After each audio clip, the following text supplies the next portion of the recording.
नमस्कार, मैं हूं प्रियंका और आप देख रहे हैं राष्ट्रीय जगत विजन न्यूज।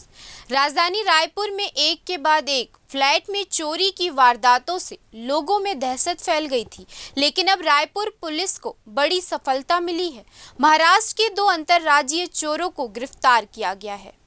इन दोनों आरोपियों ने आमानाका, कबीर नगर और न्यू राजेंद्र नगर समेत आधा दर्जन से ज्यादा फ्लैट को अपना निशाना बनाया था।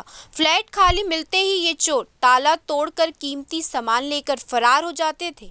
फरारी के बाद दोनों आरोपी अंबिकापुर में छिपे हुए थे, जहां से रायपुर पुलिस ने इन्हें धर दबोचा।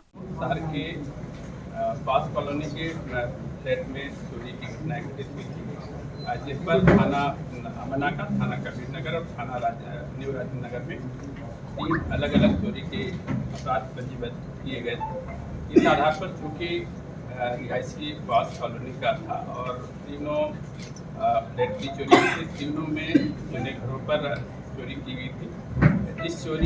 जिन घरों से चोरी की थी उसके अतिरिक्त कुछ 2-3 घरों और अटेम्प्ट किया गया था, जहाँ पर माल मसौदा नहीं मिला था। इन तीनों एक ही रात में एक ही समय की दिन के समय पर जो 3 तारीख को जो घटनाएं हुई थी, तो उस आधार पर चूँकि एक जैसे थी, इसलिए गंभीरता को देखते हुए पूरी टीम को इस पर लगाई गई थी, जिसमें SCCF की टीम और विभाग की टीम को इस पर लगाई गई। इस आधार पर तीनों जगहों के जो टेस्ट थे उसका अवलोकन किया गया, मोटर का अवलोकन किया गया, कुछ CCTV फुटेज जो हम लोग को प्राप्त हुए उसका अवलोकन किया गया।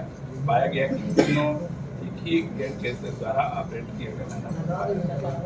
इस आधार पर तीनों थाना में जो अपराध पंजीबद्ध किए गए थे, जिसमें आमानाका में अपराध क्रमांक 250, कबीर नगर में अपराध क्रमांक 142, न्यू राजेंद्र नगर में अपराध क्रमांक 172-25, धारा 331-1 और 305-1 के तहत में चोरी का अपराध नकद और चोरी का अपराध पंजीबद्ध किया जाकर विवेचना किया गया।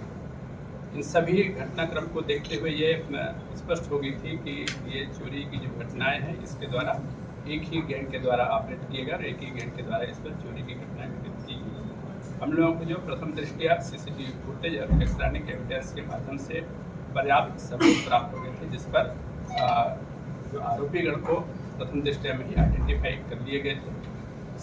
SCCF की कंप्लीट टीम जो इस पर इनके कब्जे से चोरी किए गए सोने चांदी के जेवरात, घड़ियां और मोबाइल फोन जब्त किए गए हैं, जिसकी कीमत करीब 6,20,000 रुपए आकी गई है। फिलहाल इस खबर में इतना ही। देश प्रदेश के खबरों से अपडेटेड रहने के लिए हमारे चैनल को सब्सक्राइब करें और नए खबरों के नोटिफिकेशन के लिए बेल आइकॉन जरूर दबाएं। नमस्कार।